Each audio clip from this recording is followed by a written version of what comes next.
Now, you probably noticed I don't feel about that war the way we were told we were supposed to feel about that war, the way we were ordered and instructed by the United States government to feel about that war.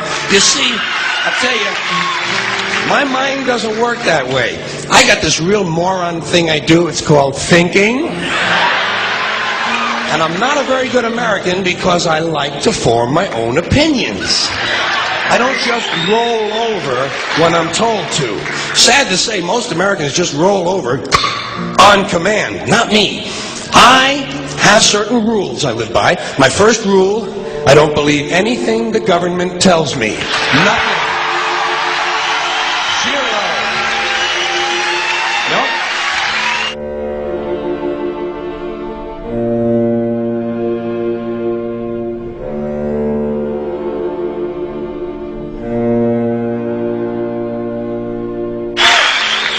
I don't take very seriously the media or the press in this country, who in the case of the Persian Gulf War were nothing more than unpaid employees of the Department of Defense, and who most of the time function as kind of an unofficial public relations agency for the United States government.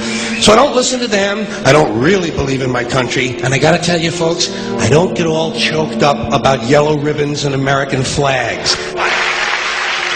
Now, to balance the scale, I'd like to talk about some things that bring us together. Things that point out our similarities instead of our differences. Because that's all you ever hear about in this country is our differences. That's all the media and the politicians are ever talking about, the things that separate us, things that make us different from one another. That's the way the ruling class operates in any society. They try to divide the rest of the people. They keep the lower and the middle classes fighting with each other so that they, the rich, can run off with all the fucking money. Fairly simple thing, happens to work. You know, anything different, that's what they're going to talk about. Race, religion, ethnic and national background, jobs, income, education, social status, sexuality, anything you can do, keep us fighting with each other so that they can keep going to the bank. You know how I describe the economic and social classes in this country? The upper class keeps all of the money, pays none of the taxes. The middle class pays all of the taxes, does all of the work. The poor are there just to scare the shit out of the middle class. Keep them showing up at those jobs. Politicians know that word. They use it on you. Politicians have traditionally hidden behind three things: the flag, the Bible, and children. No child left behind. No child left behind. Oh, really? Well, it wasn't long ago you were talking about giving kids a head start. Head start? Left behind? Someone's losing fucking ground here. But there's a reason. There's a reason. There's a reason for this. There's a reason education sucks, and it's the same reason that it will never, ever, ever be fixed. It's never going to get any better. Don't look for it. Be happy with what you got. Because the owners of this country don't want that. I'm talking about the real owners now. The big, the wealthy, the real owners, the big wealthy business interests that control things and make all the important decisions. Forget the politicians. They're irrelevant. The politicians are put there to give you the idea that you have freedom of choice. You don't. You have no choice. You have owners. They own you. They own everything. They own all the important land. They own and control the corporations. They've long since bought and paid for the Senate, the Congress, the state houses, the city halls. They got the judges in their back pockets, and they own all the big media news, all the big media companies. So they control just about all of the news and information you get to hear. They got you by the balls.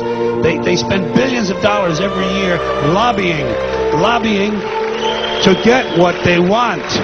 Well, we know what they want. They want more for themselves and less for everybody else. But I'll tell you what they don't want. They don't want a population of citizens capable of critical thinking. They don't want well-informed, well-educated people capable of critical thinking. They're not interested in that. That doesn't help them. That's against their interest. That's right. You know something? They don't want people who are smart enough to sit around the kitchen table and figure out how badly they're getting fucked by a system that threw them overboard 30 fucking years ago. They don't want that. You know what they want? They want obedient workers. Obedient workers, people who are just smart enough to run the machines and do the paperwork and just dumb enough to passively accept all these increasingly shittier jobs with the lower pay, the longer hours, the reduced benefits, the end of overtime, and the vanishing pension that disappears the minute you go to collect it. And now they're coming for your Social Security money. They want your fucking retirement money. They want it back so they can give it to their criminal friends on Wall Street. And you know something? They'll get it. They'll get it all from you sooner or later because they own this fucking place. It's a big club and you ain't in it. You and I are not in the big club.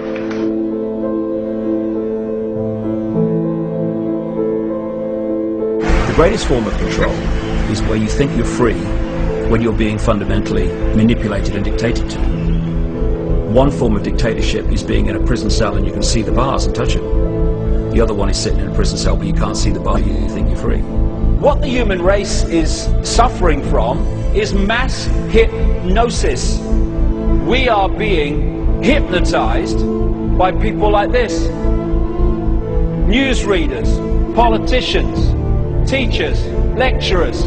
We are in a country and in a world that is being run by unbelievably sick people. The chasm between what we're told is going on and what is really going on is absolutely enormous. The greatest hypnotist on planet Earth is a oblong box in the corner of the room. It is constantly telling us what to believe is real. Historically, the control and manipulation of political opinion has been the Freemasons' main weapon in gaining control of countries and states. Once in control of the rulers and politicians of a country, laws and political structures could be changed in accordance with their agenda. However, since restricting the body does not necessarily mean restricting the mind, the Freemason recognizes that their plan for a global government hinges completely on subduing the masses to their agenda, and thus eliminating opposition to their cause. And the greatest threat to their plan, posing more danger than any army or law, is the threat of a free-thinking mind. In order to eliminate this threat and to achieve their objective, the Masons have set about the boldest plan ever devised: the complete control of every aspect of human life, your life. And the weapons they are using against you are in your very homes, entertaining you and your children, and gradually indoctrinating you without you even realizing.